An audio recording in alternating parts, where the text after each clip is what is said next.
Hello, this is Postdoc Chronicles week number 65, and today we are featuring the game on the Nintendo Switch known as Civilization. So I'm featuring this right now because just recently, I think 2 days ago or yesterday, it got a 1.0.5 update on the Nintendo Switch, and I also heard that the huge DLCs Rise and Fall and I believe Gathering Storm are also coming for the Nintendo Switch. So these are already available on the PC, but since I don't play it on the PC, I played it on the Switch due to the handheld nature of the system. Then I'm very excited for that. So Civilization, I first played it actually on the DS, the Civilization Revolution on the DS, and this is like a sort of like a very distilled civilization. It got the essence of a civilization game, but it's not as graphically extensive. The maps are not huge, but everything is in there. The mechanics of a civilization game. So that's where I first got it, and in fact. Since I enjoyed it first, Civilization Revolution DS, I also eventually got it for the PS Vita, so it's known as the Civilization Revolution 2 Plus. Okay, so the Civilization Revolution label, those are actually the names they gave for the console versions of the Civilization game. So before that, all the mainline Civilization just came on the PC, and in fact, the first games that I played on the PC are actually Civilizations 4 and 5. So when I had my old MSI laptop back then, when I first got it, early during the days of my my PhD, one of the first things that I played there is Civilizations 4, and then eventually 5. And I remember because usually when I play video games, I usually just last like 1 hour or 2 hours, like 3 hours is already pushing it, but as long as I'm just playing alone, I don't usually go that long in terms of game time, unless I have like I'm playing with someone, so like meet up with friends back in the Philippines, so then I can go like more than 5 hours and stuff. But just alone, I usually just do 1 hour, 2 hour gaming session at a time. But yeah, it was like broken when I tried playing Civilization 5. I remembered when I first booted that game, I was like starting at like 11. It was like still dark, like 11 p.m., 12 midnight. I was starting a game, and I was really so into the game. The evolution of the how your culture changes throughout the millennia. When I finished the game, so I was just like keep continuing my turn and stuff. When I finished the game, I noticed I looked outside. It was already bright, and in fact I started like around 12 midnight. The game itself ended at around like 6 a.m. So I was like, oh man, this game is scary. It takes your awareness of time.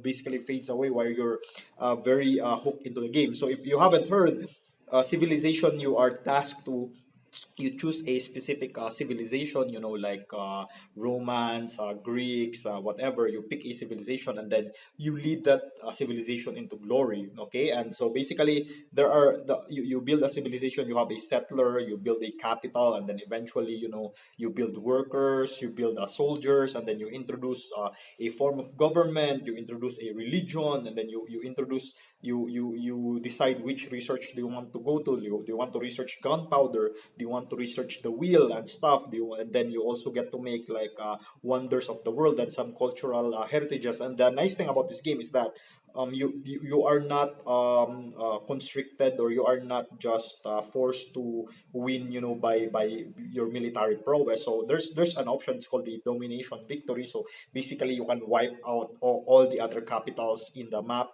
using your military. And yeah, it's so much fun. Sometimes I build a nuke, and then I just nuke the capital of my most pesky enemy, and then basically it most of the time it basically dwindles down their civilization. So you can do that, but there are other types of victory as well. So my other favorite is technological domination. Of course, I'm a scientist, so if you can like launch a satellite in space, then you won by technological domination. There's also a cultural victory. So your people are so civilized. So you have like a lot of wonders. You have a lot of cultural heritages that without doing anything, your territory is expanding and eating up all the your neighboring civilization, because they're not cultured enough. So they're sort of like jealous by your cultural prowess, so you can win that way. And then the last type of victory is called the religious victory. So when majority of the neighboring civilization, you create a religion, and then majority of the neighboring civilization worship that religion. If they're into that religion, then you can get a religious victory. So it's up to you which you decide. And one of the nice things I also love about civilization is it's because it's like it's trying to recreate what happened to the history of mankind in a span of like hours. At the start, you're starting with like soldiers with a bow and arrow and lances and stuff, and then eventually when you begin to research things like iron and sort and stuff like that, so eventually they learn how to wield stronger weapons, and eventually they get guns and so on, and then eventually you can make tanks and airplanes. And the funny thing is, if you still have the old units like from the ancient era of the civilization, so those that are bringing bow and arrow and stuff, they could be on the field together with tanks and helicopters. One of the funniest experience that I had is, I had a very strong army of guys that were bringing pikes and lances, basically. So they throw lances. They're really very strong, and then I kept them from the beginning into the modern age. And then eventually I have like enemies. I have neighboring civilizations that were already using helicopter, but then the helicopter still has a low level, and then my lancers are very good. And it's very funny, helicopter modern technology versus the ancient era of my military. So they just like throw lances on the helicopter, and then it got destroyed. So funny. And then sometimes you get like a tank versus, if you still have units that are bringing bows and arrows, so they can do that. Sometimes they can even beat it. So yeah, it's really funny. But yeah, if you haven't heard of this game, check it out. It's very amazing. It's one of my favorite games on the Nintendo Switch. And in fact, I got this game last Christmas break, December 2018, when it went on sale, and then my then girlfriend, my fiance, bought it for me as her gift for Christmas. So that's a very nice game right there. Also, before we move on to Postdoc Chronicles, let me just recap very quickly. Last weekend, I also, like I said before, like I mentioned, I saw Alestorm live. So one of the loots that I got is, so there's like a bar in there with selling a lot of stuff, but you can basically buy some sort of cup that has the printed in there the bands that presented, and then the logo of the Pirate Fest. Right now I use it for water, so it's very good. And let me get, I think it's in my laundry area. Let me get it here.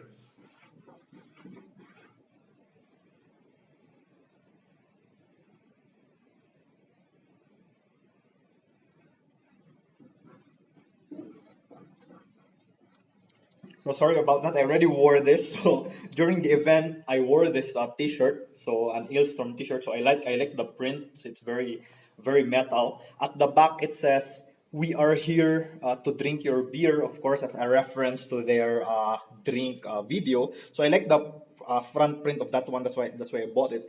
Also, the other T-shirt that I bought is this one. So I prefer the first one, the print on the front. But this one, it's not too bad. It's like a monster ship. All right, but I prefer the back of this one, because at the back you actually see the tour dates of Ailstorm. And basically at the bottom right there, that's their schedule for Johannesburg, South Africa, September 7th. So I bought these two. It's there like, if you convert it to Philippine peso, I think around 1,000 pesos each. But like I said, I mentioned before that I also brought the Back Through Time CD. Unfortunately, they weren't able to sign it. The organizer said if you bring items, maybe they can sign it. But yeah, there was no, because the picture taking, they were standing up, so, and then they had no pen, so there's no way they could sign it. But it's fine, because if you open the CD and then look at the, the innards, the labels inside. This is actually like the old Alestorm, the old lineup, and it means that they had their former guitarist, Danny Evans. So it would have been awkward, I asked them to sign it, and then Bobo's face wasn't here. Their keyboardist, Elliot Vernon, is not yet here, so it's fine. So instead of this one, instead, the organizers gave us a poster, the recent poster, of course, of Ailstorm, and that's the one that they signed. Okay, so basically, you have their autograph right there. So this is now their new guitarist, and then this is their keyboardist, Elliot, and then the vocalist, Christopher Baus, uh, Gareth, the bassist, and then Peter, the drummer. So the nice thing is, when after the meet and greet, I was like staying near their tent, like the entrance of their tent, and then at some point during the festival, first Gareth Murdoch, the bassist, came out, so I actually had a picture with him, and then next was Bobo, the guitarist. He also came out. I had a picture with him, and then finally Christopher Bao. So unfortunately, I didn't see Elliot Vernon and Peter. Maybe I didn't see them go out, or maybe they just didn't come out at all. But yeah, it's very nice. And then yeah, I have like a huge review of their concert, in my Facebook, if you want to check it out. But yeah, basically it's the most fun metal concert that I've ever been to. It's very good. I was in the frontmost area. The set of Elstorm was 90 minutes, and man, Elstorm is like my sixth favorite metal band. So the first five are Iron Maiden, Helveti, Megadeth, Ice Earth, Amorphis, and then Ailstorm is at number six. So it's so much fun that I saw them. Actually, like I've been watching also a lot of metal concerts already. It's also the first time that I picked a guitar pick, from the artist. But this one's not the Ailstorm. I believe it's during the A3U set, but it's fine. I was able to pick it up. This is also our like brace, the VIP race band. Okay, and this is the nice thing is when you go there, you don't need cash. You this is linked to a unique number right here, and then you preload this. You top it up with some amount of cash, and this is what you bring. So when you buy stuff, like when you buy drinks or food or the merchandise, the T-shirt that I bought, they just scan this thing, and then it just subtracts from the amount that you top up. So it's very convenient. And of course, our the ID, the VIP meet and greet ID. So I still can't recover how cheap it is. If you convert it to Philippine peso, it's like 3,500 for a meet and greet. So usually, like in the Philippines or other countries that I've been to, usually that amount is just good for general admissions. So usually you're just at the back, and then you don't get a meet and greet. Here, it already has meet and greet. So I don't know how they were able to make it that cheap. Big Ailstorm is, relatively already a big name in metal. So it's very good that they were able to keep it that low. But anyway, so going back now to Postdoc Chronicles. So again, it won't be long now, but after this, I need to prepare a presentation because, like I mentioned before, Philippines, University of the Philippines. So we are interested in joining a collaboration in CERN. So it will be CMS. And unfortunately, so I say unfortunately, it's because my supervisor here is actually Atlas. The other big collaboration in CERN. So they like look. They're like rival groups.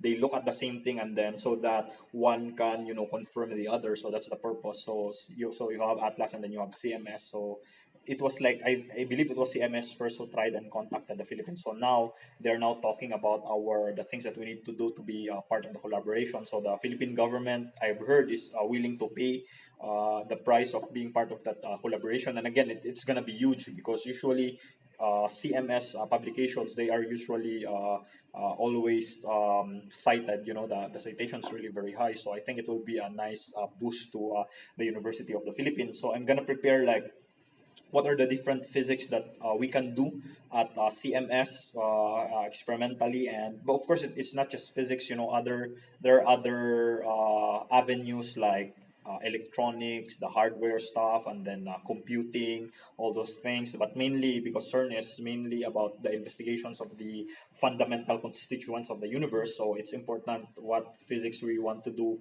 when we enter CMS. And then I talked with Deepak. He said it would be nice if we'll be doing the B physics and focus on the so-called lepton universality and B anomaly. So the idea that maybe the interactions for the different existing lepsons, the three generations of them, we assume that they interact the same way. Their electric interaction is the same, but um, when you look at the results of the guys that are producing bees, basically the bee factory, there's like a difference between the ratio of the decay between a tau, and then if you look at it with the electron, there's a difference between the prediction by the standard model and that of the what is being observed experimentally. Okay, and there are a lot of people looking at this experimentally, the LHCb, Bell, Babar. Okay, so it's consistent. The experiment is consistent, that it is not consistent with the standard model. So even with the recent results early this year, it's still not yet the experiment and the theory is still not yet jiving with each other. So it would be nice to look into that. So maybe there's a new physics going on there, or maybe there's just something wrong with the, or something missing with the uncertainties in the experiment. So we don't know. Okay, and also another thing, like I said, I'm also already going back to the MUED project. I was able to reproduce the paper of Jamie, the guys that said that if you look at a compressed SUSY scenario, you should expect an uncertainty when you change the setting from power to wimpy in the space like showers. Okay, so we tried that because we're not seeing that same similar uncertainty in our MUED. So maybe there's something wrong with our setup. So we use our setup on the compressed SUSY. I was able to reproduce the uncertainty. So now what I'm doing is I'm looking at the PT spectrum. So at first, our PT spectrum looked weird because the thing is, I was only looking at the same range of momentum that the compressed SUSY project was looking at. So usually the trend of the momentums, like it goes up and then it goes down as you go into higher momentum values. So the weird thing is, in my plot, it just like goes up. So it's like it's not your typical PT spectrum. So what I did is, what if it does rise and then eventually fall in yet higher values of the momentum. So instead of like looking at the window, I believe the one that I looked at was like 0 to 500. I extended it all the way to 3000. So indeed now I'm seeing that rise and fall pattern. But the thing is, I'm still not seeing any uncertainty, any obvious uncertainty. So in the higher regions, there's like a very minute difference between power and wimpy, but you can just, maybe I'm just saying it because I'm looking for it, but it's not very convincing. So to me, they still look the same. So tomorrow, Friday, we're gonna have a chat with Jong and Roberto. So how to move forward, or if we really think that the uncertainty is really caused by or is the uncertainty is really there, and maybe there's something missing with our the model that we're looking at, or maybe it's not really there, and then moving forward we don't need to use matching anymore. But anyway, yeah, this has been a long Postdoc Chronicles, but I'll see you next time in Postdoc Chronicles week number 66. Thanks for watching, and bye bye.